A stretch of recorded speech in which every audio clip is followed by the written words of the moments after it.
वैभव था, सब लोग समझ रहे हैं। रामानुज स्वामी सारे विश्व के लिए महोपकार किया है, इसीलिए जो रामानुज स्वामी जी की आज्ञा है लोक हितैषिणी, इस प्रकार पूर्वजों ने बताया। जिन दिव्य देशों से, क्षेत्रों से रामानुज स्वामी जी ने प्रेरणा प्राप्त की थी, उन 108 दिव्य देशों की, और यहाँ रामानुज स्वामी जी के चारों ओर, यहाँ भूमंडल में 106 दिव्य देशों का दर्शन होता है। 2 दिव्य देश ऊपर हैं, क्षीर सागर का भी हम इन नेत्रों से दर्शन नहीं कर पाते हैं, परम पद का भी इन नेत्रों से दर्शन नहीं कर पाते हैं, लेकिन वो दिव्य देश भी यहाँ साथ में रहेंगे। कहाँ मुक्तिनाथ, कहाँ बद्रीनाथ, और कहाँ वानमामलई, कहाँ तिरुमला। विभिन्न क्षेत्र में खर्च भी करके जाना पड़ता है और आयास कष्ट भी झेल के जाना पड़ता है, लेकिन उन सब सन्निधियों का एकत्र जो दर्शन होना, ये अपने जीयर स्वामी जी महाराज की एक विशेष निर्हेतुक अनुकंपा है।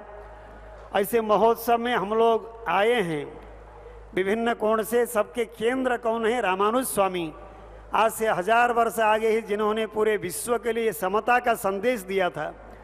सारा जगत जो भगवान की संतति के स्थान में है, भगवान के दर्शन करने के लिए, भगवान की कृपा प्राप्त करने के लिए प्रत्येक सुयोग्य है। माने पशुर मनुष्य पक्षीवा ये च वैष्णव संश्रया तेनैव ते प्रयास्यन्ति तद्विष्णोः परमं पदम। हमारे यहाँ जय श्रीमन्नारायण, जय श्रीमन्नारायण, जय Sriman Narayana. Excellencies, distinguished delegates, devotees from all the walks of life, it gives us a great pleasure to extend to you all a very warm welcome. We are very delighted to have Shriman Amit Shah ji, our Honorable Home Minister of India, at Samata Murthy Ramanujacharya Samaroham celebrations. We extend a hearty welcome to Amit Shah ji onto the dais.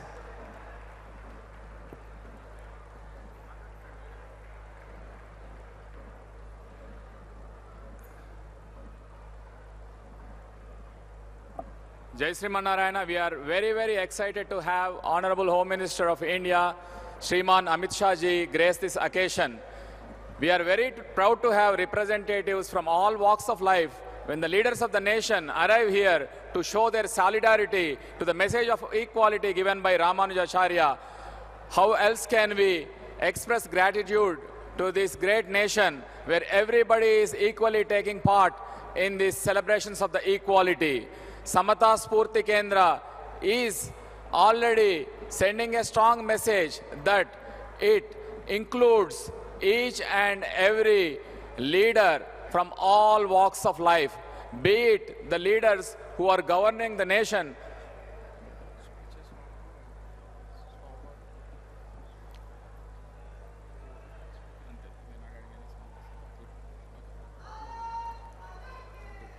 Jai.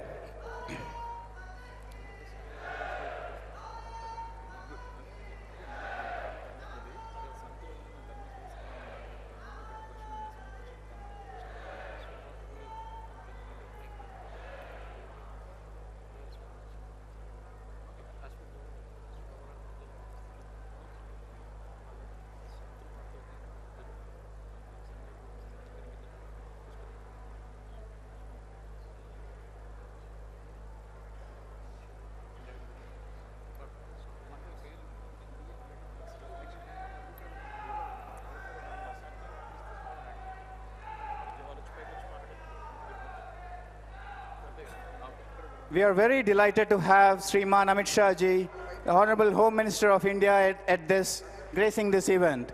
We extend a hearty welcome to Amit Shah ji onto the dais. We pray to His Holiness Sri Chinnajiyar Swami ji to grace this dais.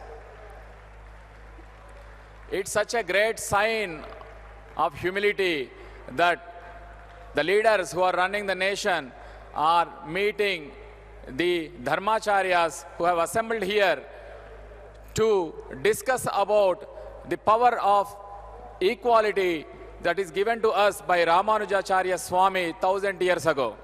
We also request Shriman Bandi Sanjay ji, Shriman Dr. Jupeli Rameshwar Rao ji, Shriman Chalimada Lakshmi Narasimha Rao ji, Srimati Vanaja Bhaskar Rao ji onto the dais.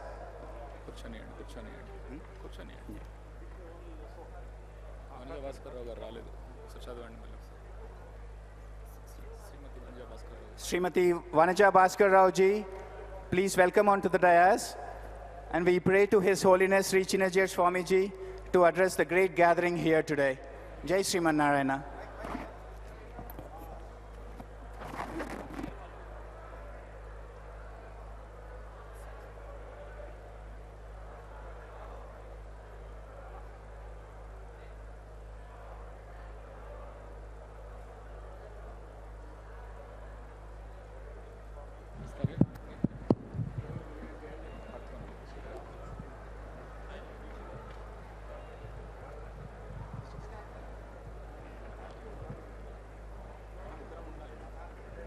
यो नित्यमच्युतपदाम्बुजयुग्मरुक्मा व्यामोहतस्तदितराणि तृणाय मेने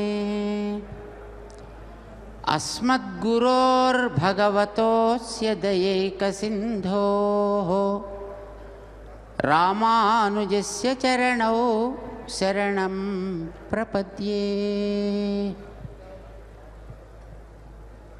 जय श्रीमन नारायण। आज भाग्यनगर को भाग्यवान बनाने के लिए भगवद रामानुजाचार्य स्वामी जी की समता मूर्ति यहाँ निर्माण होकर और उनकी प्रतिष्ठा के लिए 1035 कुंडों से श्री लक्ष्मी नारायण महायज्ञ का कार्यक्रम होने का सुअवसर पर आज और कल 2 दिन भारत में रहने वाले भिन्न भिन्न प्रांतों से यहाँ धर्माचार्य और संतगण विद्वान यहाँ पर पधारे थे। उनका सदस्य आज यहाँ पर आरंभ हुआ है और इस सुअवसर पर अपने भारत का महत्व को और अपना धर्म का वैभव को दुनिया को बताते हुए भारत माता की श्रृंखलाओं को जिन्होंने तोड़ा था, भारत माता का मुखार बिंदु को उठाकर मुस्कुराने जैसा किए थे हमारे अमित शाह जी और अपने प्रधानमंत्री जी। अब आज यहाँ पर श्रीमान अमित शाह जी पधारे हैं। श्रद्धा से धर्म का पालन करते हुए इस यज्ञ का संदर्शन के लिए, समता मूर्ति का संदर्शन करने के लिए और धर्माचार्यों का आशीर्वाद प्राप्त करने के लिए यहाँ पर पधारे हैं। वे अभी यहाँ आकर समता मूर्ति के बारे में यहाँ पर की गई व्यवस्था को दिखाने वाले एक प्रीव्यू थिएटर है, उसका उद्घाटन करके तत्पश्चात समता मूर्ति का संदर्शन और यहाँ रामानुजाचार्य स्वामी जी को प्रेरणा देने वाले 108 जो दिव्य देश यहाँ पर बने हैं उनका भी संदर्शन करके यहाँ आप सब धर्माचार्यों का और भक्तगण का आशीर्वाद लेकर अपना देश का महत्व को और भी ऊपर ऊपर आसमान तक ले जाने के लिए कटिबद्ध होकर यहाँ पर आए हैं श्रीमान अमित शाह जी। यहाँ पर समता मूर्ति का निर्माण के लिए 2014 से एक कल्पना करके निर्माण आरंभ हुआ और अब वो ही कल्पना साकार होकर रामानुजाचार्य स्वामी जी की भव्य मूर्ति को संदर्शन करने का अवकाश दे रहा है। कोई पूछे रामानुजाचार्य स्वामी जी के लिए उतनी ऊंचाई में मूर्ति का निर्माण करने का क्या जरूरत थी, तो कहा रामानुजाचार्य स्वामी जी समता का एक आइकॉनिक पर्सनालिटी थे। ये आज नहीं है, ये 1000 साल पहले की बात थी, 1000 साल पुरानी बात थी। उस कालखंड में समता जैसे बातों को कल्पना भी कर नहीं सकते थे लोग। जो आचार व्यवहार उतना रिजिड रहता था उस समय में, कोई ऐसी बात अपने मुंह से कहते तो उनको घोर दंड दिया जाता था और उनको समाज से बहिष्कार करते थे या उनको वहीं समाप्त भी करते थे। महिलाओं को तो मंत्र का अवकाश ही नहीं थी उस समय में। ऐसे समय में रामानुजाचार्य स्वामी उन बैरियर्स को हटाकर सबको भगवान का मंत्र जपने का अधिकार है, महिलाओं को भी साधिकारता दिए थे। और समाज में रहने वाले जो दीन दलित ऐसे लोगों को भी भगवान का दर्शन करने के लिए उन्होंने द्वार खोल दिए, मंदिर में भी उन लोगों को प्रवेश कराए। उनकी प्रेरणा इन सारे मंदिरां दिए थे। तो रामा स्वामी जी को वो ऊंचाई जो है, हम भी रामानुजाचार्य स्वामी जी का मूर्ति जैसे ऊपर ऊपर बढ़ जाएं समता का संदेश लेकर। एक एक भी जो यहाँ पर आते हैं और दर्शन करते हैं वो सब अपना अपना नियम के अनुसार समाज में समता की पालना करते हुए ऊपर आसमान ही सीमा ऐसा बढ़ने के लिए ही ये मूर्ति इतनी बड़ी बनी है। आनंद की बात है, इस प्रोजेक्ट 6 साल में साकार करके दिखाए हमारे डॉक्टर रामेश्वर राव जी और यहाँ पर उपस्थित श्रीमान चलमेड लक्ष्मण राव, लक्ष्मी नरसिम्हा राव उसका एक महत्वपूर्ण सदस्य हैं और श्रीमान संजय जी तो भारतीय जनता पार्टी का अध्यक्ष भी तो है ही हैं। और आपका आगमन से इस प्रोजेक्ट का महत्व बढ़कर इसकी शोभा अत्यंत विकास होकर सब इसका फल लेने के लिए मार्ग खुला है। श्रीमन आपका स्वागत कहते हुए और आपका मन का भाव और जनता को संबोधन से आप बता दें, ऐसा हम आपको आह्वान कर रहे हैं। प्रीतम गृह मंत्री श्रीमान अमित शाह जी।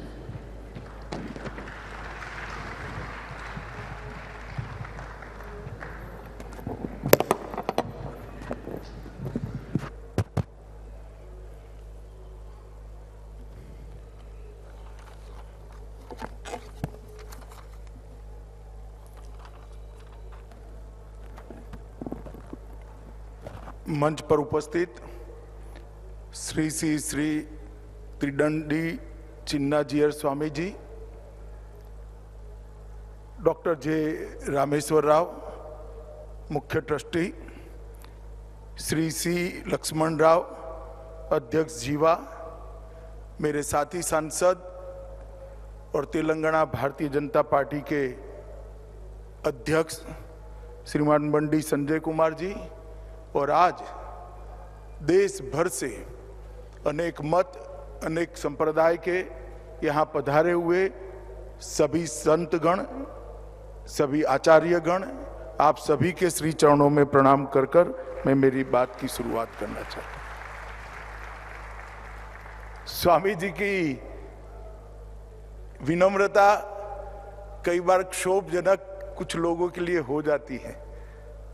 उन्होंने कहा कि महान स्मारक जो रामानुजाचार्य का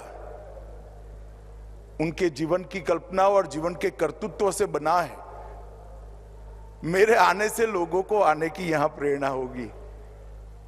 स्वामी जी, संतों का स्वभाव होता है सूक्ष्म लोगों को बढ़ाई कर कर बड़े करना, परंतु मैं जानता हूं यहां आकर मैं आज चेतना और उत्साह दोनों को प्राप्त कर कर मेरे जीवन में आगे बढ़ने वाला हूं। इस प्रकार के जो महापुरुषों के स्मारक होते हैं, वो जिनके अंदर संवेदना होती है, धर्म के लिए, समाज के लिए कुछ करने की प्रेरणा होती है, इच्छा होती है, ऐसे लोगों को अनेक सालों के सालों तक काम करने की चेतना और उत्साह देते हैं। और मैं बड़ी विनम्रता से स्वामी जी आपको कहना चाहता हूं, आप युगों तक ऐसे अनेक धर्म अनुरागी लोगों को प्रेरणा और उत्साह आपका ये भगवत रामानुजाचार्य का जो स्मारक बनाया है वो देता रहेगा। पूज्य संतगण यहां उपस्थित है, मैं इस सबके भी कहना चाहता हूं कि कोई भी मत, कोई भी संप्रदाय के अनुयायी हो, वो सभी को एक बार यहां आने की प्रेरणा इसलिए देनी चाहिए कि अंततो गत्वा सनातन धर्म की शरण में ही सबके उद्धार का मूल बसा हुआ है। रामानुजाचार्य के जीवन के 1000 साल, उनकी सहस्त्राब्दी, इसका इससे बड़ा उनके काम को कोई भावांजलि भी नहीं हो सकती, स्मरणांजलि भी नहीं हो सकती, कार्यांजलि भी नहीं हो सकती। रामानुजाचार्य के जीवन को, उनके संदेश को सब जीव एक समान है, वेदों के मूल वाक्य को उन्होंने समय की गर्त से बाहर निकालकर अपने कर्तृत्व से किसी की भी लिए कटु कुछ बोले बगैर अनेक परंपराओं को तोड़ते हुए समाज के बीच में रखा, उसको प्रस्तावित किया, और आज 1000 साल के बाद भी न केवल भारत, पूरे विश्व को वो संदेश दे रहा है।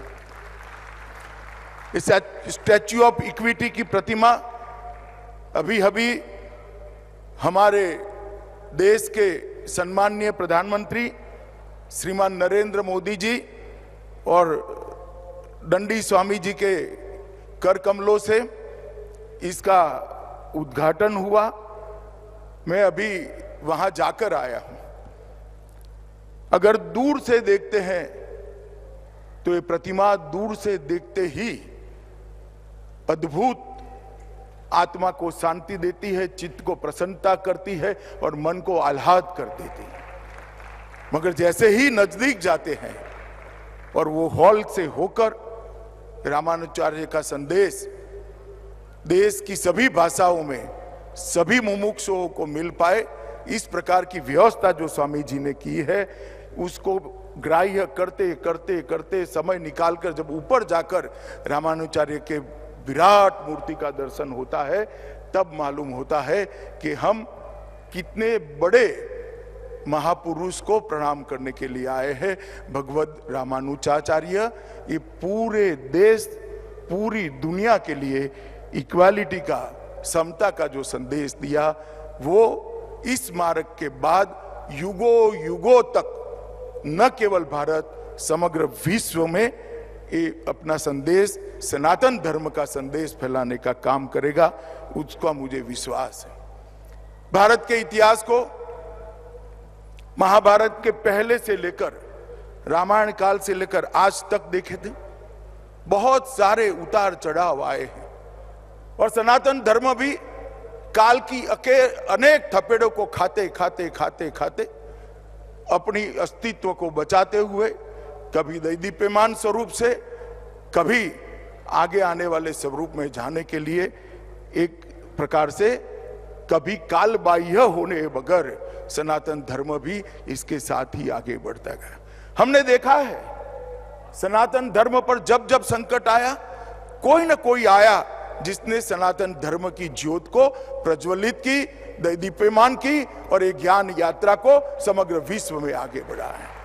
रामानुजाचार्य भी एक ऐसे ही व्यक्ति थे जिन्होंने शंकराचार्य के बाद एक काम को बहुत अच्छे तरीके से किया।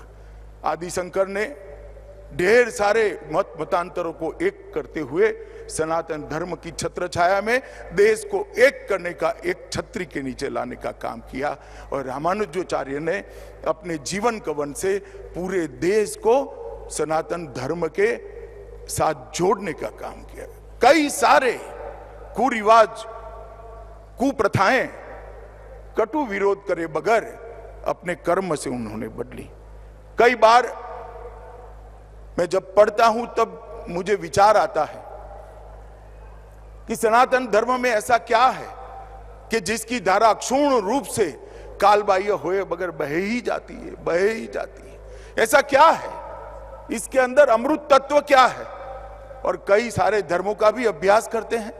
जब तुलनात्मक अभ्यास करते हैं तो नजर में आता है कि सनातन धर्म में मैं ही सत्य हूं, ये जड़ता और अहंकार नहीं है।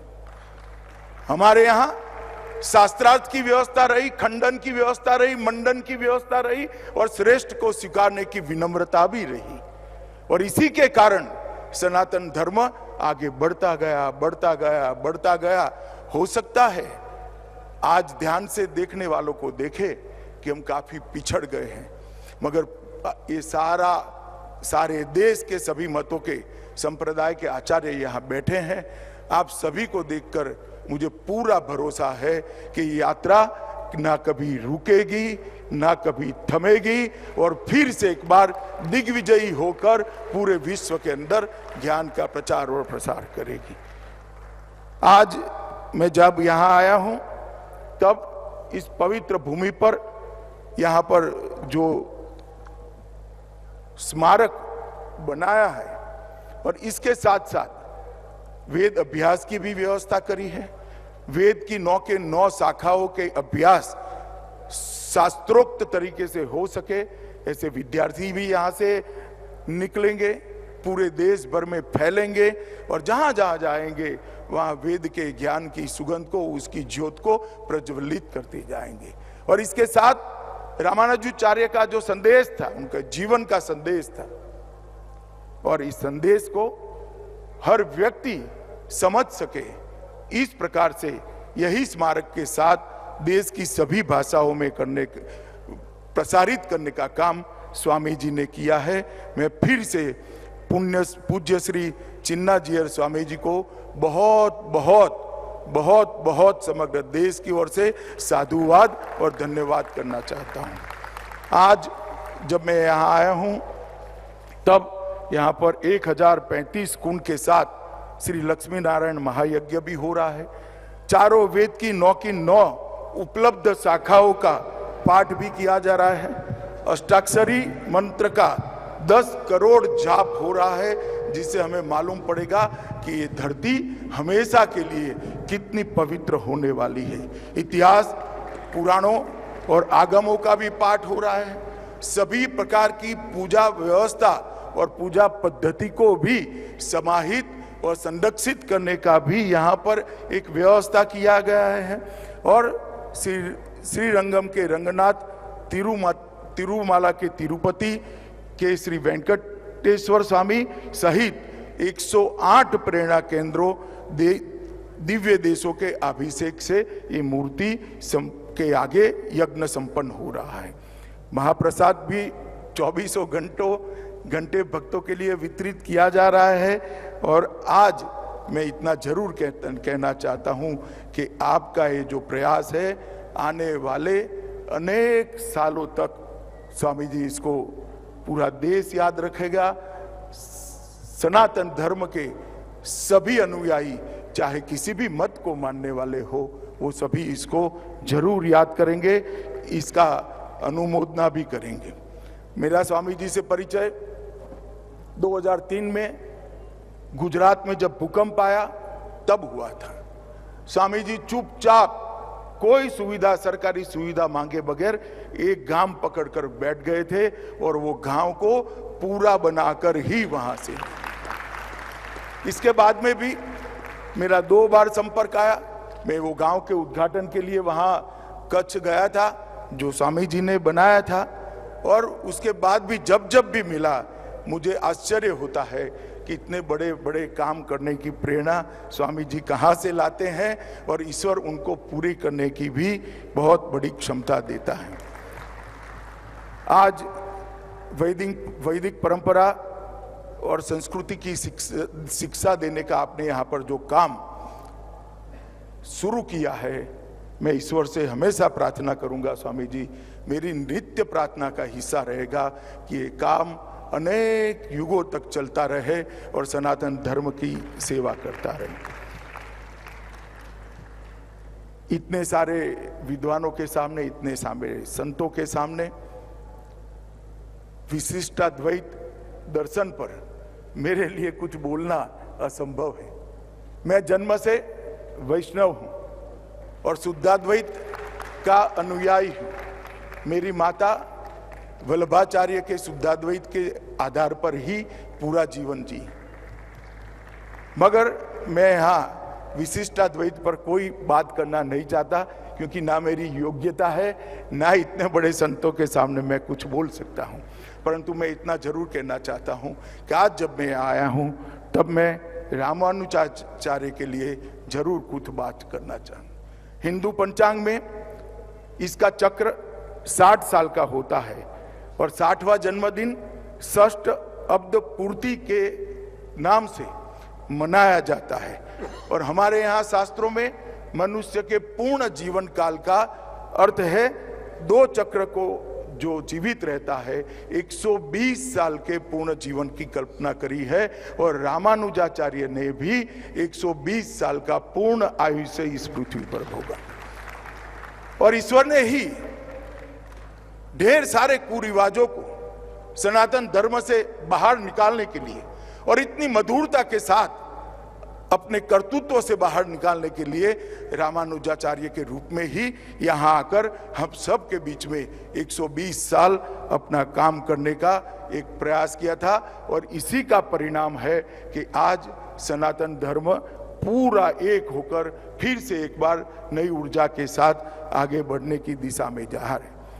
समाज में समता समरसता स्थापित करने के लिए द्वैत, अद्वैत, फिर विशिष्टाद्वैत, और उसमें भी आगे कई आचार्यों ने अनेक प्रकार से इसकी मीमांसा की। ब्रह्म सूत्र के एक प्रकार से जटिल ज्ञान से लोकभोग्य ज्ञान को बनाने का काम इन आचार्यों ने किया। और इसी के माध्यम से आज अनेक लोग बहुत बड़ा ज्ञान न होने के बावजूद भी अपना जीवन वेद के बताए रास्तों पर जी रहे हैं, क्योंकि आचार्यों ने जो जीवन पद्धति को बताया उसी को आचरण में रखा। और आज ज्ञान न होने के बावजूद भी कई लोग वेद के आधार पर अपना जीवन जीते हैं। उसमें सबसे बड़ा योगदान रामानुजाचार्य जी का था। आदिशंकर के अद्वैत दर्शन, माधवाचार्य के द्वैत दर्शन और रामानुजाचार्य के विशिष्टाद्वैत के कारण ही आज वैष्णव संप्रदाय ने अनेक प्रकार के जीवों को आगे बढ़ने का और वेद आधारित जीवन जीने का रास्ता प्रशस्त हुआ है। रामानुजाचार्य ने मध्यम मार्ग को व्याख्यायित करते हुए विशिष्टाद्वैत की अवधारणा दी और भारतीय समाज में एकत्व लाने का, स्थापित करने का एक क्रांतिकारी काम किया। रामानुजाचार्य के विशिष्ट द्वैत दर्शन के कारण ही पूरब से पश्चिम और उत्तर से दक्षिण तक भारत एक सूत्र में बना। कई सारे भक्ति आंदोलनों के मूल ढूंढेंगे तो रामानुजाचार्य के विशिष्ट द्वैत के अंदर ही हमें मिलेंगे। मैं आगे इस पर आपको बताऊंगा। यहाँ पर बहुत सारे संत बैठे हैं। रामानुजाचार्य के जीवन को, इनके योगदान को सरल शब्दों में कुछ विभागों में अगर बांट देते हैं तो समता, समरसता एक, ज्ञान ग्रहण में समानता, सभी को ज्ञान ग्रहण करने का अधिकार है और ये भी उन्होंने प्रस्तापित किया। जातिगत भेदभाव को भी उस जमाने में 1000 साल पहले समाप्त करने के लिए क्रांतिकारी काम किया। क्षमता के अनुसार काम का विभाजन, पूजा के अधिकारों को भी 20 मंदिर के पूरे संचालन को 20 हिस्सों में बांटा और हर समाज को इसके साथ जोड़ने का उन्होंने काम किया। भाषा की समानता को भी उन्होंने प्रस्तापित किया और मोक्ष के अधिकार को भी एक विशिष्ट वर्ग की जगह सब जीव को मोक्ष का अधिकार है अगर ज्ञान और भक्ति के मार्ग पर चलते हैं, इसको भी उन्होंने किया। और एक मेरे एनालिसिस से मैं जुड़ा है, मैं बात को बताऊंगा। रामानुजाचार्य अपने आप में बहुत विनम्र थे, परंतु वो विद्रोही भी थे। बहुत सारी कुप्रथाओं को इनके अंदर के विद्रोही आत्मा ने समाप्त करने का काम किया था। आज मैं यहाँ आया हूँ तब उन्होंने श्रीरंगम में संन्यास लेने के बाद रामानुजाचार्य शालिग्राम नामक स्थान पर रहने लगे और कई सारे ग्रंथों की रचना की। ब्रह्मसूत्र के भाष्य पर लिखे 2 मूल ग्रंथ उनके बहुत लोकप्रिय हुए, श्री भाष्यम एवं वेदांत संग्रहम। उनके 9 ग्रंथ आज भी ढेर सारी लाइब्रेरी में उपलब्ध है। मैं आपको इसलिए बताना चाहता हूं, मेरा जन्म एक बहुत छोटे से कस्बे में हुआ है। मानसा कर गुजरात से, अहमदाबाद से 50 किलोमीटर दूर गांव है और मेरे गांव में 150 साल पुरानी लाइब्रेरी है। ये 9 के 9 ग्रंथ वो लाइब्रेरी में आज भी उपलब्ध है। संदेश किसी के कर्तृत्व का कितना दूर जाता है, इसका ये उदाहरण है। श्री भाष्य वेदांत दीप, वेदांत सार, वेदार्थ संग्रहम, श्री गीता भाष्य, नित्य ग्रंथ, शरणागति गद्य, श्री रंग गद्य और श्री वैंकुट गद्य, ये 9 के 9 ग्रंथ आज अनेक लाइब्रेरियों के अंदर उपस्थित है और कई जगह पे मुमुक्षु अपनी मुमुक्षा पिपासा को शांत करने का काम करते हैं। रामानुजाचार्य ने, मैंने जैसे पहले कहा, समता और समरसता का मैसेज अपने कर्तृत्व से दिया और उन्होंने सभी वर्ग के लोगों को शिष्य भी बनाया, सभी वर्ग के लोगों के वो भी स्वयं शिष्य करे। और इसी में से आगे बढ़ते हुए रामानुजाचार्य की शिष्य परंपरा में रामानंद हुए। इससे आगे बढ़ते हुए इनके शिष्यों में कबीर, रैदास और सूरदास भी हुए और इस प्रकार से ज्ञान परंपरा न जाने कितने प्रदेशों में, कितने गांवों में पहुंची। अगर समता और समरसता का उन्होंने रास्ता न खोला होता तो कबीरदास को ये वेदों के रहस्यों की जानकारी कभी न मिलती, रैदास को वेदों के रहस्यों की जानकारी कभी न मिलती, सूरदास को भी न मिलती। और गुरु गोष्ठीपूर्ण की कथा भी बहुत हम सबको प्रेरणा देने वाली है।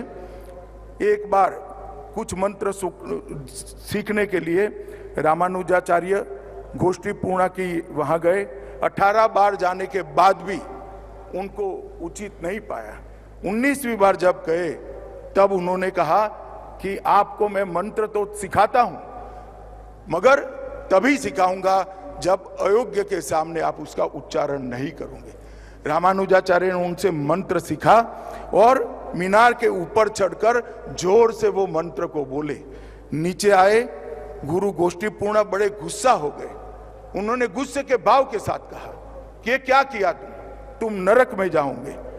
तो रामानुजाचार्य ने बाल सहज विनम्रता के साथ कहा, नरक में जाने से कोई दिक्कत नहीं है, अगर अनेक जीवात्माओं का कल्याण होता है तो मुझे नरक भी पसंद है। और ये कहते ही गोष्ठीपूर्णा के पूरा गुस्सा शमन हो गया और उन्हें एम्पेरुनार मतलब मेरे भगवान ऐसा कहकर रामानुजाचार्य से गुरु ने स्वयं आशीर्वाद मांगे। जातिगत भेदभाव को भी रामानुजाचार्य ने समाप्त करने का काम किया। कांचीपूर्ण एक ब्राह्मणेतर जाति से जब वो उनका शिष्य बनने के लिए गए, तब उन्होंने कहा कि परंपरा ऐसी है, आप ब्राह्मण हो, मैं आपको शिष्य नहीं बना सकता। रामानुजाचार्य ने उत्तर दिया, यदि शास्त्रों का ज्ञान केवल ईश्वर की भक्ति की जगह अहंकार और अभिमान लाता है तो वो ज्ञान मिथ्या है, इससे बेहतर अज्ञानी रहना ही है। और उन्होंने बाद में उनके गुरु बनने की बात को स्वीकार किया। बाबा साहब आम्बेडकर ने भी इसको एक्नॉलेज करते हुए लिखा है, हिंदू धर्म में समता की दिशा में यदि किसी ने महत्वपूर्ण काम किया है और उनको व्यवहार में लागू करने का प्रयास किया है तो वो संत रामानुजाचार्य ने ही किया है। उन्होंने कांचीपूर्ण नाम के एक गैर ब्राह्मण को अपना गुरु बनाकर एक स्पष्ट संदेश पूरे देश में देने का प्रयास किया था। क्षमता के अनुसार भगवान की सेवा करने का सबको अधिकार है। इस बात को उन्होंने व्यवहार से मंदिरों के प्रशासन के अंदर लागू किया और उन्होंने प्रशासन के अंदर कई सारे 20 हिस्से बनाए और 20 हिस्सों में मंदिर की टोटल प्रशासन को बांटकर उन्होंने सब समाज के लोगों को 20 के 20 हिस्सों के साथ जोड़कर सर समाज को मंदिर के लिए कुछ करने का अधिकार देने का काम किया। इससे सारा समाज आज मंदिर के साथ जुड़ा हुआ हमें देखता मिलता है। पूजा के अधिकार में भी उन्होंने समानता का अधिकार देने का काम किया। मेलकोट में अपने प्रवास के दौरान रामानुज ने देखा कि समाज के कुछ वर्गों के भक्तों को सामाजिक मानदंडों के कारण मंदिर के अंदर पूजा करने की अनुमति नहीं थी। इस प्रथा से वो बहुत दुखी थे।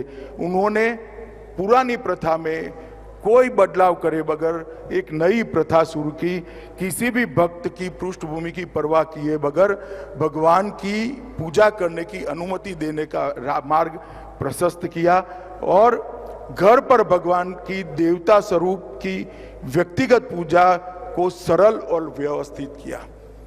मित्रों, जब हमें दिखता है कि भगवान को मंदिर की जगह घर में ले जाकर समाज के हर वर्ग को पूजा का अधिकार दिया, आगे चलकर जब आक्रांताओं ने हिंदुस्तान पर आक्रमण किया और मंदिर ध्वस्त होने लगे, रामानुजाचार्य ने भगवान को घर में रखकर पूजित करने की जो परंपराएं की थी, इसी के कारण हमारा सनातन धर्म आज बचा हुआ था। आज मेरे घर में भी राजभोग की सेवा लगी हुई है, मेरे घर में भी भगवान को भोग धराए जाते हैं। ये बहुत बड़ा काम था जिन्होंने कपड़े से कपड़े समय के अंदर हमारे सनातन धर्म को टिकाने का काम किया और आगे बढ़ाने का काम। महिला सशक्तिकरण के लिए भी भगवत रामानुजाचार्य ने ढेर सारे काम करे। तिरुवल्ली में एक दलित महिला के साथ शास्त्रार्थ के बाद उन्होंने उस महिला से कहा कि आप मुझसे कई गुना ज्यादा ज्ञानी है। इसके बाद संत रामानुजाचार्य ने इस महिला को दीक्षा दी और उसकी मूर्ति बनाकर, एक दलित महिला की मूर्ति बनाकर मंदिर में प्रस्थापित कर समग्र सनातन धर्म के अनुयायियों को एक संदेश देने का काम उन्होंने किया।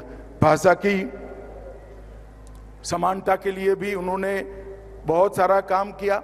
संस्कृत भाषा के वेद, वेदांत, भगवत गीता, ब्रह्मसूत्र साहित्य का सम्मान करते रहे, परंतु उन्होंने अजवारों के तमिल छंदों को भी मान देने की शुरुआत की और इसके अंदर भी वेद के ज्ञान को ट्रांसलेट करने का काम किया। रामानुजाचार्य ये दोनों भाषाओं को अपनी दोनों आंख मानते थे। इसके कारण ये प्रदेश के अंदर भी आज वेद बचा हुआ है। मोक्ष का अधिकार सिर्फ सन्यासियों को होता था, ऐसी किंवदंती थी। रामानुजाचार्य ने बताया अगर छोड़ना ही सन्यास है तो अपने जीवात्मा की रक्षा जो ईश्वर पर छोड़ देता है, अपने जीवन को, अपने भाग्य को ईश्वर पर छोड़ देता है, वह भी सन्यासी है और उसको भी मोक्ष का अधिकार है। अपनी सर्वस्व ईश्वर को सौंपने वाला व्यक्ति मोक्ष का अधिकार होता है और सर्व वर्ण के सभी पुरुष और महिलाओं को मोक्ष के अधिकार का भी उन्होंने किया। अंत में मैं एक बात कहना चाहता हूं, उनके पूरे जीवन में हमने तो देखा नहीं, ना सुना है, आज ना कोई रामानुजाचार्य से देखा हुआ व्यक्ति इस पृथ्वी पर अस्तित्व में है, परंतु उनके जीवन से इतना मालूम पड़ता है कि बहुत विनम्रता के साथ बहुत सारी कुप्रथाओं को उन्होंने बदलने का काम किया। मगर वो आत्मा के अंदर, उनके आत्मा के अंदर कुप्रथाओं के प्रति विद्रोह का ही भाव था। विनम्रता और विद्रोह दो मिल जाते हैं तो सुधार जन्म लेता है। कुप्रथा को अविवेक करे बगैर अपने कर्तृत्व से बदलना, इसी को सुधार कहते हैं और ये काम भगवत रामानुजाचार्य ने किया है। और आज मैं इतना जरूर कह सकता हूं, मैं देश भर के हिस्सों का मैंने भ्रमण किया है, देश भर के श्रद्धा केंद्रों के अंदर जाकर मैंने मेरा सर्च चुका है। कई सारे संप्रदायों में इसके मूल में जाते हैं तो रामानुजाचार्य का विशिष्ट अद्वैत ही आता है। मैं कुछ उदाहरण जरूर देना चाहता हूं। महाराष्ट्र में वारकरी संप्रदाय के मूल में जाएंगे तो आपको रामानुजाचार्य का विशिष्ट अद्वैत का सिद्धांत मिलेगा। राजस्थान और गुजरात के वल्लभ संप्रदाय में जाएंगे तो भी वो मिलेगा। मध्य भारत, बंगाल और मणिपुर के चैतन्य संप्रदाय में जाएंगे तो उसके मूल में भी ये मिलेगा। और असम के शंकर देव और माधव देव के मूल में जाएंगे, उनके उपदेशों के मूल में जाएंगे तो भी आपको विशिष्ट अद्वैत मिलेगा। एक व्यक्ति ने जो सिद्धांत प्रतिपाद किया जिसमें समानता का मूल मंत्र था, उसके देश के अनेक हिस्सों में, शायद रामानुजाचार्य अपने जीवन में कभी मणिपुर नहीं गए होंगे, ना आसाम गए होंगे, परंतु गुजरात के एक छोटे से गांव में भी जाएंगे तो आज वल्लभ संप्रदाय के अनुयायी मिलेंगे।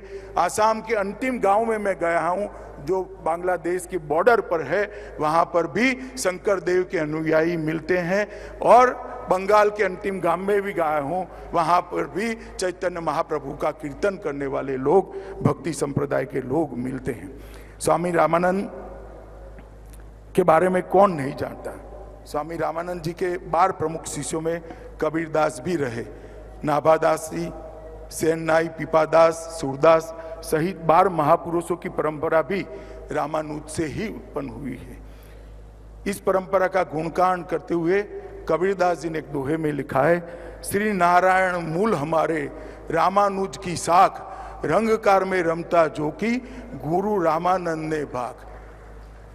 एक व्यक्ति के जीवन से जो दक्षिण भारत में जन्मा, तमिलनाडु में जन्मा, उसने कबीरदास को प्रेरणा देने का काम किया और कबीरदास ने समाज के सभी निचले वर्गों को उठाने का काम किया। और आज मैं इतना जरूर कहता हूं कि उन्होंने ढेर सारे मैनेजमेंट के लिए भी काम किए थे, मगर इसके बारे में जाने का भी समय नहीं है। आज मैं इतना कहना चाहता हूं, विशिष्टाद्वैत दर्शन और भक्ति संप्रदाय, ये दोनों जब तक पृथ्वी रहेगी तब तक अक्षुण्ण रहेंगे, कभी कालबाह्य नहीं होंगे। और स्वामी जी आपने बनाई हुई मूर्ति भी युगों युगों तक रामानुजाचार्य के संदेश को आगे बढ़ाती जाएगी। और पूज्य संतों और माताओं, बहनों, भाइयों को भी मैं कहना चाहता हूं, ये विधि का ही आशीर्वाद है, विधाता का ही आशीर्वाद है कि जिस कालखंड में स्टैच्यू ऑफ इक्विटी बनता है, उसी कालखंड में राम मंदिर का भी पुनर्निर्माण, भव्य राम मंदिर का होता है। इसी कालखंड में काशी विश्वनाथ कॉरिडोर का भी 650 साल के बाद पुनरुद्धार होता है। इसी कालखंड में केदार धाम भी बनता है। इसी कालखंड के अंदर बद्री धाम का भी पुनर्निर्माण का नींव डाला जाता है। एक कालखंड है जहां से सनातन धर्म को उठकर जागरूक होकर समग्र विश्व के अंदर अपने दैदीप्यमान ज्ञान को आगे बढ़ाना है मित्रों। और आज मुझे यहां पर इस कार्यक्रम में स्वामी जी ने निमंत्रित किया। मैं जीवन भर आपका कृतज्ञ रहूंगा स्वामी जी। आपने ये महान कार्य के अंदर मुझे जोड़ा और रामानुजाचार्य के लिए कुछ बोलने का मुझे अवसर दिया। मैं मानता हूं कि सालों सालों तक आपका बनाया हुआ रामानुजाचार्य का ये स्टैच्यू ऑफ इक्विटी विशिष्ट अद्वैत का संदेश विश्व भर को देगा, समानता का संदेश विश्व भर को देगा और सनातन धर्म का संदेश विश्व भर को देगा। फिर से एक बार समग्र देशवासियों की ओर से आपको प्रणाम कर कर मेरी वाणी को विराम देता हूं। वंदे मातरम।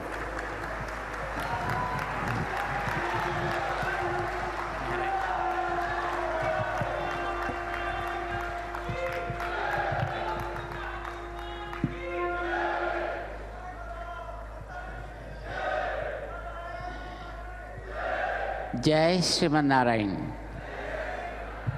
बंधुओं, प्रीतम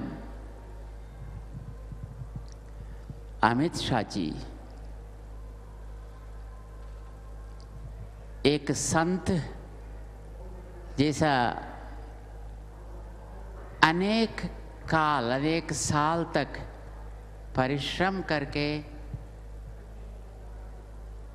एक ज्ञान का भांडागार बनता है, ऐसे रामानुजाचार्य स्वामी जी के बारे में और उनका कार्यक्रम के बारे में और उनका सिद्धांत के बारे में वे अपने जीवन में समाज को सुधारने के लिए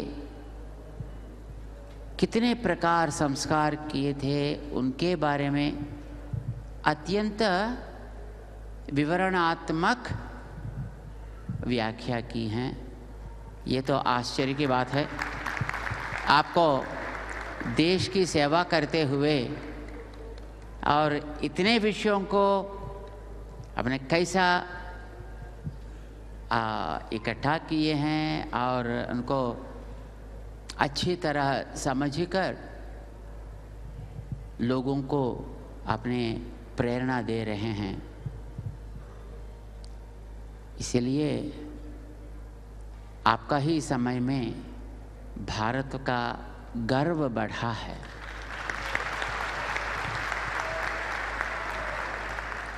मैं भी भारत का हूँ ऐसा कहने के लिए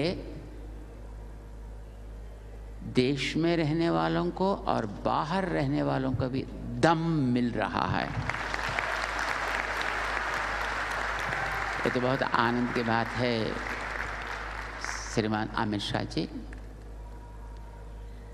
बहुत आनंद की बात है। आप स्वयं इतना समय लेकर यहाँ पर पधारे हैं। हम जानते हैं अभी आप कितने व्यस्त हैं, फिर भी समय निकालकर यहाँ तक आकर इस कार्यक्रम में भाग लेते हुए इतनी प्रेरणात्मक व्याख्या आपने की है, ये अत्यंत ही आनंद दे रहा है। और जब से ये कार्यक्रम यहाँ पर आरंभ हुआ तब से जो यहाँ का सरकार और यहाँ का जो चीफ मिनिस्टर अपने KCRP हैं, वो भी तो एक वैष्णव है, वो भी बहुत भक्त ही हैं और वो भी इस कार्यक्रम के लिए हर प्रकार की सुविधाएं बना के दी हैं। हम जानते हैं यद्यपि राजनीति में अनेक प्रकार की पंथाएं होते हैं, परंतु भगवान के सामने भगवत सेवा के लिए हम सब एक होकर आगे चलना है, ये बात मानते हुए वे अच्छा सपोर्ट किए थे। और यहाँ इतने भारी कार्यक्रम होने के लिए जो सरकार की ओर से जो रास्ता की व्यवस्था होनी चाहिए और जल की व्यवस्था और विद्युत शक्ति की व्यवस्था, कई प्रकार की व्यवस्थाएं होते हैं ज़रूरत, उन सब में वे अपने योगदान से और इस कार्यक्रम को बहुत सारे सुविधाएं किए हैं और उसके लिए भी हम बहुत बहुत ही आभारी हैं। और यहाँ हमारे इस कार्यक्रम का स्वरूप देने में हमारे डॉक्टर रामेश्वर राव साहब और हमारे लक्ष्मी नरसिम्हा राव जी और भास्कर राव जी करके और कई भक्तगण सब अपनी श्रद्धा से इस कार्यक्रम का स्वरूप साकार करने में सहयोग दिए हैं। धर्म के प्रति और देश की समग्रता के प्रति श्रद्धा रखते हुए ये सब भक्तगण इस कार्यक्रम को साकार किए हैं। और उन लोगों की सपना प्रधानमंत्री जी यहाँ पर आना है, अमित शाह जी यहाँ पर आना है और उनका कर कमल से इस कार्यक्रम लोकार्पण का काम होना है, ऐसा वो जो चाहते थे उसको आप साकार करके उन लोगों का मन अभी आनंद से पूर्ण किए हैं। अब हम धर्माचार्यों को भी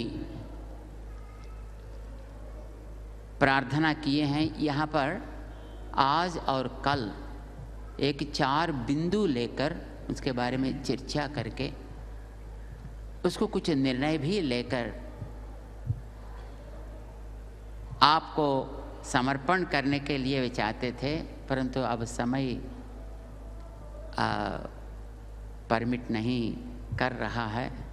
फिर भी हम ये धर्म आचार्यों का जो भाव है और वे जो निर्णय लेते हैं उसको आपको हम भेजेंगे, समर्पण करेंगे और उसको कार्यान्वित करने के लिए जो भी करना है वो अवश्य ही आपका सहयोग उसके लिए होगा, ये हमारी आशा है। अब हम श्रीमान डॉक्टर रामेश्वर राव जो माय होम इंडस्ट्रीज़ का अधिनेता है और भारतवर्ष TV9 का भी चेयरपर्सन है और इस कार्यक्रम के खास करके अत्यंत भक्त और सेवक बनकर बहुत सारे लोगों को प्रेरणा देकर इस कार्यक्रम का साकारता में परिपूर्ण सहयोग दिए थे, उनको हम आह्वान करेंगे वो इस कार्यक्रम सफल बनाने के लिए ISO श्रीमान अमित शाह जी को अपनी कृतज्ञता का व्यक्त करें।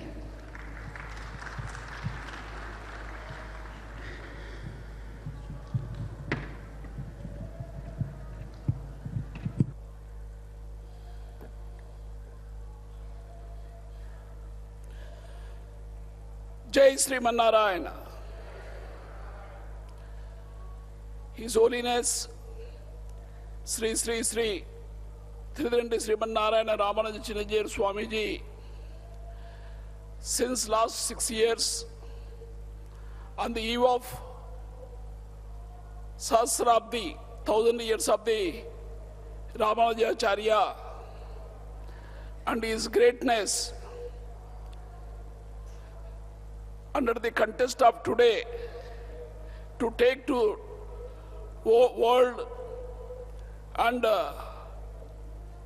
particularly India should gain with his philosophy, with that motive, day and night last 6 years, Swamiji has put all of us in this work. We are lucky to involve in this work. Today, with our Honorable Prime Minister, this grand statue and message has been released to the nation, and the whole globe is following now. And today is one more very important day. Our country most powerful Home Minister, Sri Amit Shah ji, in spite of his very busy schedule, we all know that 4 or 5 states going under elections. He is the troubleshooter. He spends almost 20 hours on this Samayam Pe, on the strategy and election. In spite of that, to give this great message of Sri Ramanujacharya, he has taken, specially came to Hyderabad, and is seen and inspired, and we all seen what a great speech Sandesh he is given. It will go throughout world. With this great leader's message, a Sandesh Pura, every one of this, our country should get benefit. We are so thankful, sir. We are always grateful to you. You are such a strong leader. Whole nation is observing you. After Sardar Vallabhbhai Patel, you stand up to that place, and you have done so many courageous decisions under the able leadership of our Modi ji. And once again, I will thank you, our Honorable Minister, Honorable Home Minister of India, and Minister for Coordination.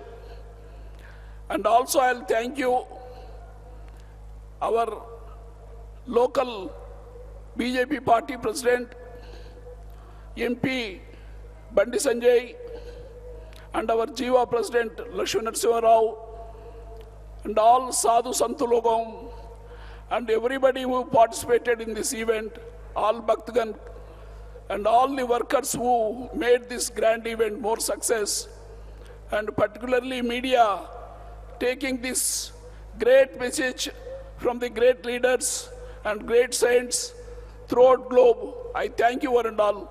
Thank you. Jai Sriman Narayana.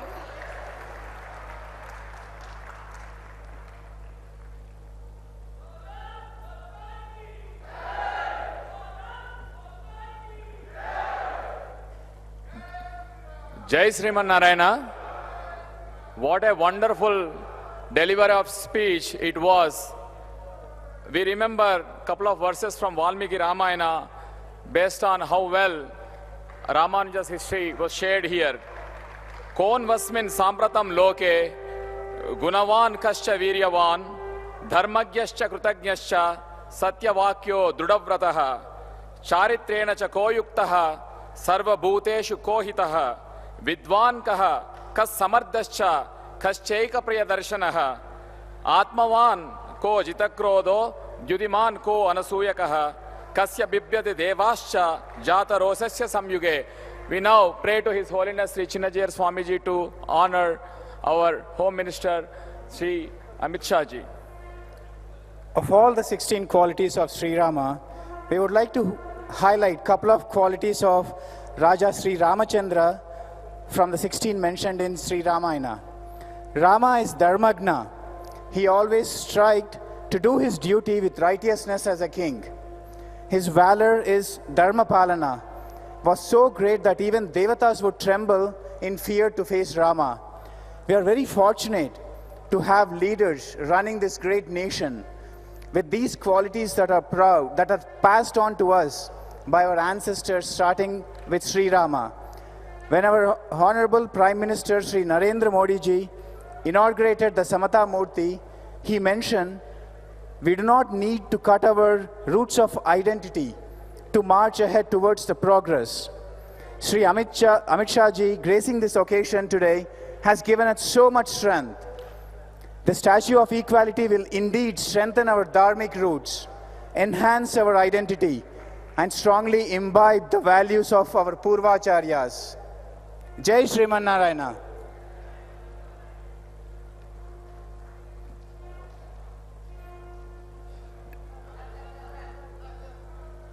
The 9 gems of Bhagavad Ramanujacharya, what a great research Sri Amit Shah ji has done, and the way he explained about Vishishtadvaita Siddhanta and also Ramanuja Sampradaya augurs well for the nation because it talks about the power of equality. Jai Sriman Narayana. Jai Shriman Narayana. Jai Shriman Narayana. Jai Shriman Narayana.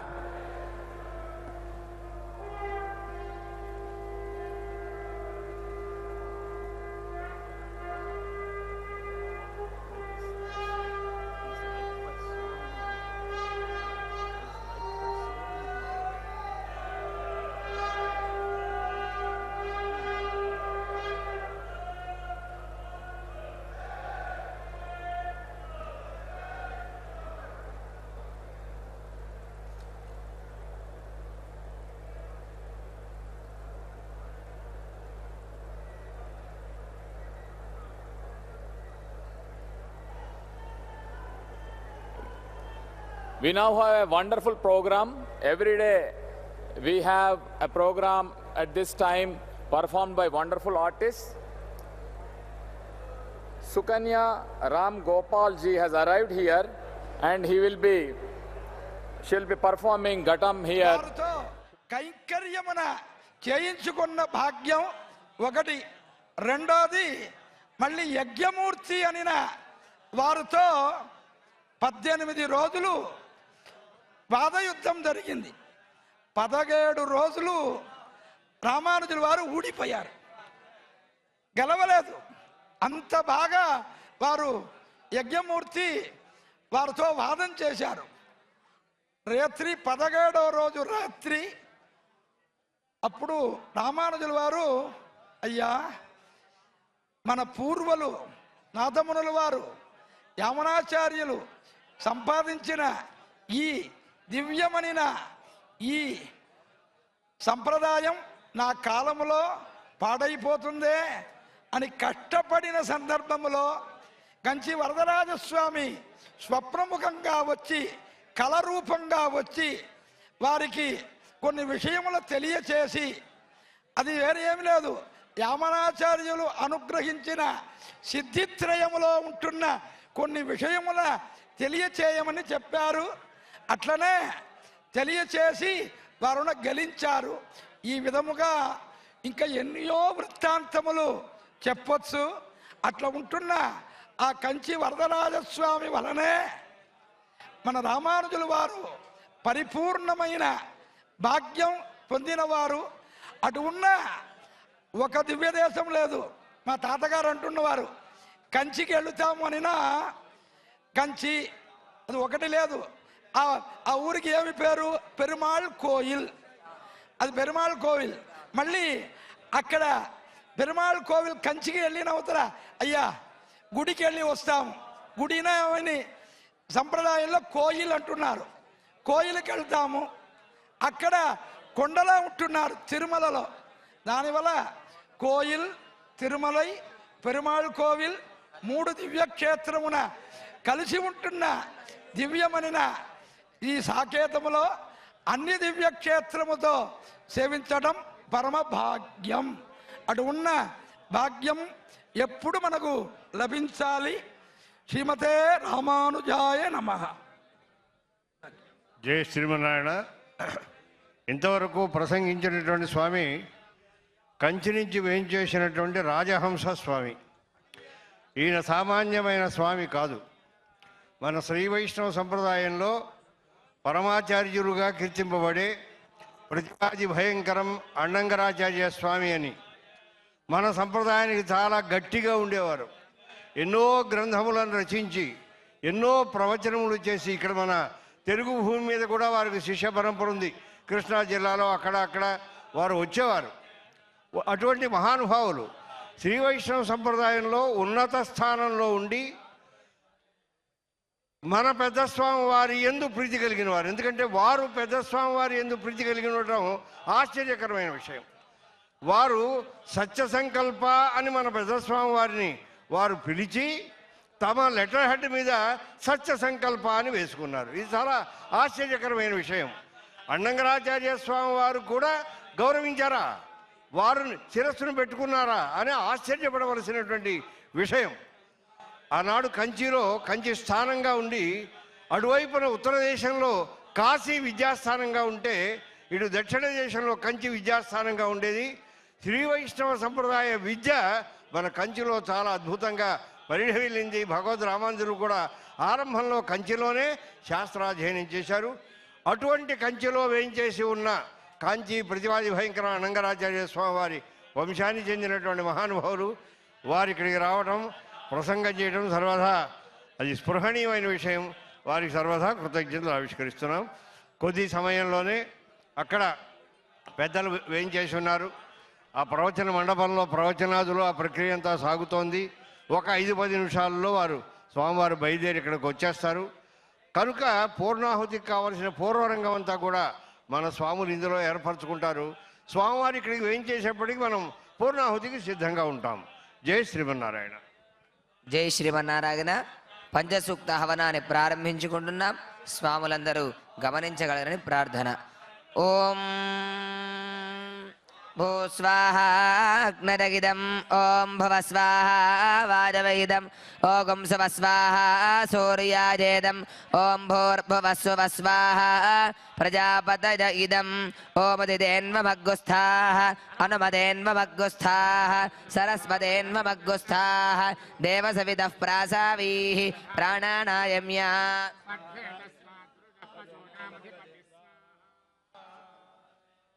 ఓం పూర్వోక్త దేవంగన విశేషణ విశిష్టారామస్యాం శుభతిథో యథా సంకల్పిత హవనకర్మణి మధ్యే పంచసూక్త హవనం కరిష్యే ఇది సంకల్ప్య ఓం అదితేను మన్యస్వ అనుమతేను మన్యస్వ సరస్వతేను మన్యస్వ దేవసవితః ప్రసువ చరుణానృసూక్తేన షోడశాహుతయః. ఓం సహస్రశీర్షా పురుషः సహస్రాక్షः సహస్రపాత్ సభూమిం విశ్వతో వృత్వా అత్యతిష్ఠద్దజాంగులగ్య స్వాహా. పురుష ఏవేదగం సర్వం యద్భూతం యచ్చ భవ్యం ఉదామృతత్వశేషానః యదన్నేనాదిరోహతి స్వాహా. తావారస్య మహిమా అతో జ్యాయాగిశ్చ పురుషः పాదోస్య విశ్వభూతాని త్రిపాదస్యామృతం దివి స్వాహా. ోర్ధవదయత్పురుష పాదోస్యేహ భవాత్ పునః తతో విశ్వం వ్యక్రామదు శాసనాశనే అభిస్వాహ. ఓం తస్మాత్ విరాట జాయత విరాజో అధిపురుషః స జాతో అత్యరిచ్యత భూమిమతో పురస్వాహ. ఓం యత్పురుషేణ హవిషా దేవా యజ్ఞమతన్వత వసంతో అస్యాసీదాత్యం గ్రీష్మ యుద్ధ్మ శరద్ధ విశ్వాహ.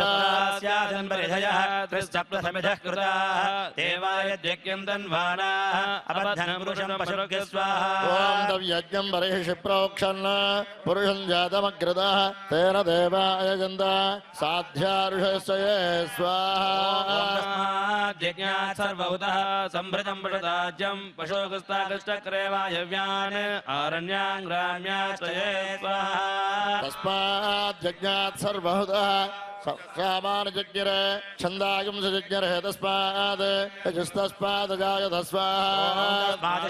జాయంత ఏకేతో భయాతతః గావో చక్రే తస్మాత్ జాతాజావయ స్వాహా. ఓం యత్పురుషం యదధు కతిధాభ్యకల్పయన్ ముఖం గవస్య కౌ బాహు కాబూరూపాదాముచ్ఛేదే స్వాహా.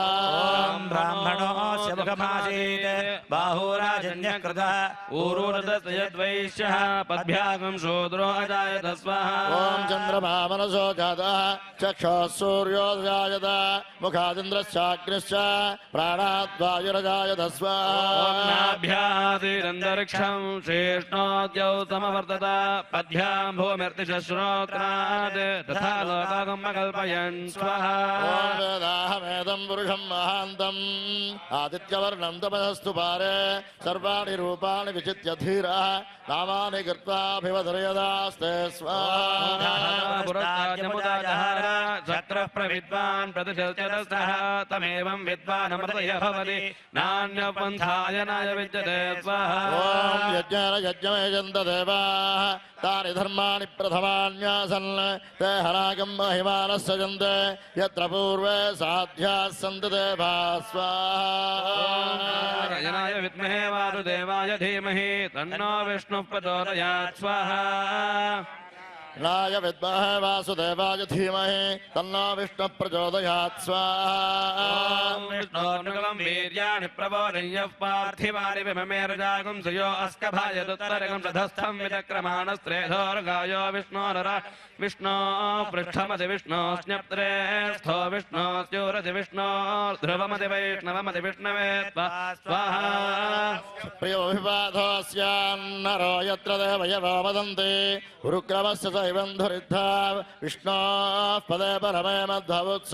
स्वाहा विष्णुस्तपदे वीर्याय मृगोन भीमकुचरोगरिष्ठाः यस्योरडुदृशविक्रमणेषु अधिक्षयन् भुवनानि विश्वा स्वाहा ॐ परोमात्रया द्रवावृधारा न देमहित्वमन्वश्रुवन्ति उभेदे विद्भरयुषे पृथिव्या विष्णो देवत्वं परमस्य वित्से स्वाहा चक्रमे पृथिवी मेधेतां क्षेत्राय विष्णुर्मनुषेदशत्यन्य ध्रुवाद्यकीरयोजनातः वृक्षितिं दुजनिमातकार स्वाहा ॐ दृद्देव पृथिवी वेषयेतां विचक्रमे मनुषेदशस्यन् ध्रुवासो अस्य कीरयोजनासः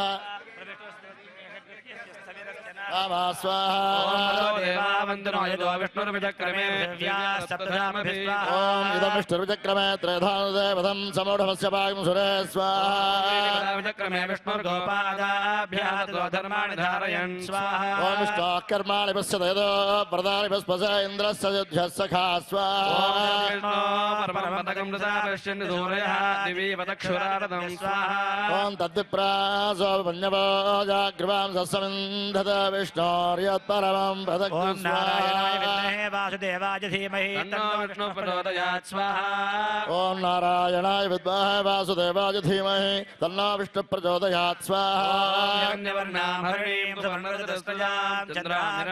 लक्ष्मीं जातवेदो ॐ दामावह जातवेदो लक्ष्मीपरमगामिनीं यस्यामहिरण्यं विन्द्ययङ्गामस्वं पुरुषानहं स्वाहा प्रबोधिनीं प्रियं देवीमुपक्वये श्रीर्मा देवे चुरदां स्वाहा ॐ कांसोऽस्मितामिरण्यप्राकारा भार्द्रां ज्वलन्तीं तृप्तां तर्पयन्तीं पद्मे स्थितां पद्मवर्णां दामिहोपये श्रियं स्वाहा चन्द्रां प्रभाताय तदा ज्वलन्तीं प्रियं लोके देवदृष्टामुदारां तां पद्मनीमीं चरणमहं प्रपद्ये लक्ष्मीर्मेण स्थितां त्वां नृणे स्वाहा ॐ आदित्यवर्णे तपसोद जातो वनस्पतिस्तव वृक्षोत बिल्वाः तस्य फलानि तपसारदन्तु भायान्तरायास्य भाह्या लक्ष्मी स्वाहा देवदखः कीर्तिर्मणिना सह प्रादुर्भूतोऽस्मि राष्ट्रेऽस्मिन् कीर्तिमर्जन् ददातु मे स्वाहा ॐ क्षितिपासाबलां ज्येष्ठावलक्ष्मीर्नाशयाम्याम् अभोदिवसमृद्धिं च सर्वाण्यन्नुतमे गृहात् स्वाहा ईश्वरीं सर्वभूतानां श्रियं स्वाहा ॐ मनसख्याममागोतिं वाचः सत्यं सेवहि पशूरां रूपवन्नस्य मयश्री श्रयदाम्यसस्वाहा कर्तमेन प्रजा भूतामयतं भवकर्तमा श्रियं मातरि मे कुले मातरं पद्ममालिनीं स्वाहा ॐ आपः सजन्तु स्निग्धानि चिक्ले तव समयं गृहे निजदेवीं मातरं श्रियं वासुय मे कुले स्वाहा यष्कर्णीं पुष्टिं सुवर्णां हेममालिनीं सूर्यां हिरण्मयीं लक्ष्मीं जातवेदो स्वाहा आर्द्रां पुष्करणीं चन्द्रां हिरण्मयीं लक्ष्मीं जातवेदो भवावः स्वाहा लक्ष्मीमनमगामिनीं यस्यां हिरण्यं प्रभूतङ्गावो दास्योश्वान् विन्दयं पुरुषाणहं स्वाहा ॐ महादेव्यै च विद्महे विष्णुपत्नी च धीमहि तन्नो लक्ष्मी प्रचोदयात् स्वाहा महादेव्यै च विद्महे विष्णुपत्नी च धीमहि तन्नो लक्ष्मी प्रचोदयात् स्वाहा ॐ भूमिर्भूम्नाद्यौर्वरणान्तरिक्षं महित्वा उपस्थिते देव्यै देग्निमन्नादमन्नाध्यायादधे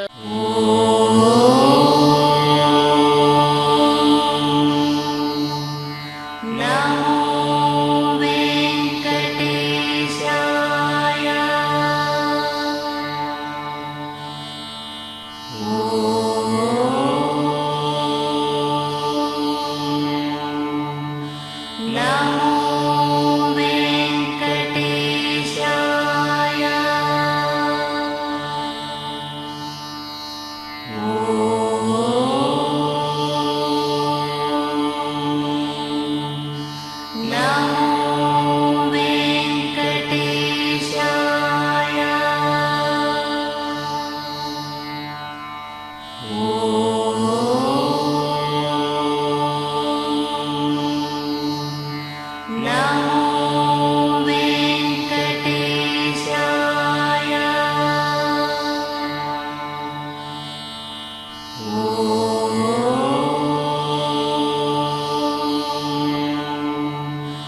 नमः